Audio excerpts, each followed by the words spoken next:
आगामी 1 अगस्त शनिवार को मुस्लिम धर्मावलंबियों के प्रमुख त्यौहार में से एक बकरीद मनाई जाएगी। इसको लेकर मुस्लिम धर्मावलंबियों द्वारा अपनी तैयारियों को अंतिम रूप दिया जा रहा है।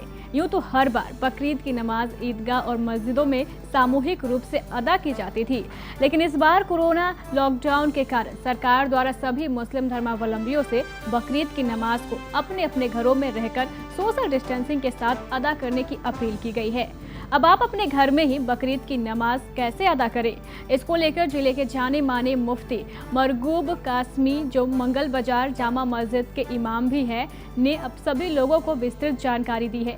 आइए दिखाते हैं आपको घर में रहकर कैसे अदा करनी है बकरीद की नमाज। बिस्मिल्लाहिर्रहमानिर्रहीम व बिही नस्तईन, अम्मा बाद।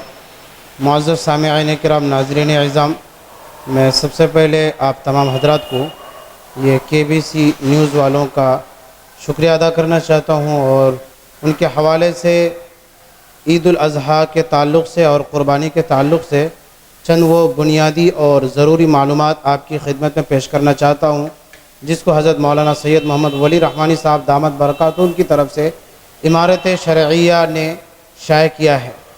ये हम तमाम लोगों के लिए, पूरी इंसानियत के लिए बहुत अफसोस की बात है कि कोरोना वायरस बीमारी की वजह से पूरी इंसानियत परेशान हाल है और हमारा ये मुल्क इस बीमारी से निमटने के लिए हर मुमकिन कोशिश कर रहा है।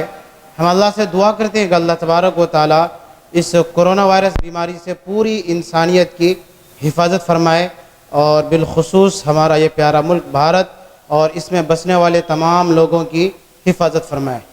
मेरे अज़ीज़ दोस्तों, ये कोरोना वायरस बीमारी ही की वजह से आज ये परेशानियां हैं। लोगों से ताल्लुकात बंद हो चुके हैं, सोशल डिस्टेंस का पालन करना ज़रूरी हो गया है। इन बीच में ईद की नमाज, फिर क़ुरबानी का भी मसला एक बड़ा अहम मसला होता है। ये आता ही है साल में एक मरतबा। अब फिर ये कि ये लॉकडाउन, तो इन दिनों में कैसे हम ईद की नमाज अदा करेंगे और क़ुरबानी जैसी अजीम इबादत को कैसे अंजाम देंगे इन लॉकडाउन के दिनों में। तो इस ताल्लुक़ से मैं चंद बुनियादी मालूमात आपकी खिदमत में पेश करना चाहता हूँ। ईद की नमाज और क़ुरबानी ये दो चीज़ें हैं और दोनों चीज़ें वाजिब हैं। दूसरी बात यह है कि ईद की नमाज वाजिब है, लिहाजा मौजूदा सूरत हाल में हुकूमत की तरफ से जो गाइडलाइन दिए गए हैं उनका पूरा ख्याल करते हुए और एहतियाती तदाबीर का पूरा ख्याल करते हुए ईद की नमाज पढ़ना वाजिब है। इसी तरह से ईदगाह और मसाजिद में अगर हुकूमत की तरफ से बड़े इज्तिमा की इजाज़त ना मिले तब भी आपको ईद की नमाज अदा करनी होगी, उसी तरह से जिस तरह से कि आपने रमज़ान के बाद ईद उल फित्र की नमाज अदा की थी। और आपको इसमें यह करना होगा कि नमाज भी और ख़ुतबा दोनों को मुख्तसर रखें, बिल्कुल शॉर्ट करें। फिर नमाज के बाद जो मुसाफ़ा करते हैं, मुआनक़ा करते हैं, तो ये बिल्कुल ना करें, यानी गले मिलना और ईद की मुबारकबाद पेश करना ये सब ना करें। आप फ़ोन के ज़रिए से और दूर ही से ही ईद की मुबारकबाद पेश करेंगे। इसी तरह से एक अहम और बड़ी इबादत है ईद उल अज़हा में क़ुरबानी। तो क़ुरबानी कैसे अदा करेंगे, तो इस ताल्लुक़ से पहले ये बात समझ लें कि क़ुरबानी हर उस शख्स पर वाजिब है जिसके पास 612 ग्राम 360 मिलीग्राम चांदी हो, उसके ऊपर क़ुरबानी वाजिब है। अब वो क़ुरबानी के दिनों में उस पर क़ुरबानी करना ज़रूरी होता है। क़ुरबानी के बदले में अगर वो रुपया पैसा किसी गरीब को सदका करता है, उससे क़ुरबानी नहीं होगी, बल्कि क़ुरबानी के दिनों में आपको क़ुरबानी ही करनी होगी। इसी तरह से आपको एक बहुत ज़्यादा ख्याल करना होगा इस बात का कि क़ुरबानी के दिनों में जब आप क़ुरबानी देंगे तो जानवर की जो गलाज़त है, खून है, इसी तरह जो भी गंदगियाँ हैं, इसका पूरा ख्याल रखें कि रोड में, सड़क में कोई गंदगी ना हो। तो आप जानवर की क़ुरबानी देने के बाद उसकी जितनी भी गंदगियां हैं उसको खूब अच्छी तरह से पाक साफ़ कर दे, अगर मुमकिन हो तो ज़मीन में उसे गाड़ दे। और एक चीज़ का और आप ख्याल रखेंगे कि क़ुरबानी पर्दे में रह कर के करें ताकि किसी को तकलीफ़ ना हो और किसी को कोई गंदगी की वजह से तकलीफ़ ना हो, इसका ख़ास ख्याल रखें। और ये भी जहन में रखें कि जिस जगह क़ुरबानी देंगे उस जगह पर भीड़ ना हो, भीड़ से बचा जाए। क़ुरबानी ये इबादत है, कोई तमाशा नहीं है कि आप भीड़ करेंगे।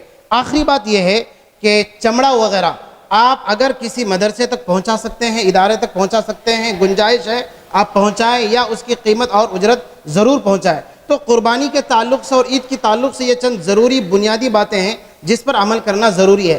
اب آخر میں آپ کو یہ بتلاؤں کہ ان دنوں میں ہم عید کی نماز کیسے ادا کریں، اس کا طریقہ کیا ہے۔ تو دیکھیے عید کی نماز کا طریقہ یہ ہے کہ سب سے پہلے آپ یہ کر لیں، نیت کر لیں۔ نیت اس طرح سے کریں کہ میں 2 رکعت نماز واجب عید الاضحیٰ کی پڑھتا ہوں 6 زائد تکبیروں کے ساتھ، پیچھے اس امام کے واسطے اللہ تعالیٰ کے اللہ اکبر، یہ آپ نیت باندھ لیں گے۔ نیت باندھنے کے بعد امام صاحب ثنا پڑھیں گے سبحانک اللہم و بحمدک، اس کے بعد پھر جو زائد تکبیریں ایکسٹرا 3 تکبیریں وہ تکبیر کہیں گے اللہ اکبر، ہاتھ چھوڑ دیں، پھر اللہ اکبر، ہاتھ چھوڑ دیں، پھر تیسری مرتبہ اللہ اکبر کہہ کر ہاتھ باندھ لیں۔ پھر اس کے بعد حسب معمول سورہ فاتحہ پڑھے گا امام، پھر قرات کرے گا۔ اس کے بعد جب قرات سے فارغ ہو جائے حسب معمول رکوع کرے، سجدہ کریں۔ جب دونوں سجدے سے فارغ ہو جائے تو پھر اللہ اکبر کہتے ہوئے کھڑے ہو جائے۔ کھڑے ہونے کے بعد ڈائریکٹ ہاتھ کو باندھ لیں، پھر حسب معمول سورہ فاتحہ پڑھے، قرات کرے۔ اب جب قرات سے فارغ ہو جائے تو رکوع میں جانے سے پہلے جو بچی ہوئی ایکسٹرا 3 تکبیریں ہیں، ان 3 تکبیر کو کہہ لیں اللہ اکبر، ہاتھ چھوڑ لیں، پھر اللہ اکبر، ہاتھ چھوڑ دیں، پھر اللہ اکبر، ہاتھ چھوڑ دیں۔ اب جب یہ 3 زائد تکبیریں کہیں جا چکی ہوگی، اب چوتھی تکبیر کہیں بغیر ہاتھ اٹھائے ہوئے اللہ اکبر کہتے ہوئے رکوع میں جائے، پھر حسب معمول جیسے معمولی نماز پڑھ دیں، اس طرح سے اپنی نماز کو مکمل کریں۔ نماز کے بعد خطبہ ہوگا، خطبہ کے بعد پھر اپنے اپنے گھروں میں یا جو بھی ہے چلے جائیں، گلا ملنا، مصافحہ، معانقہ یہ سب کچھ نہ کرے۔ تو بہرحال یہ چند ضروری بنیادی باتیں تھیں جس کا جاننا آپ کو، ہم کو، سب کو ضروری ہے۔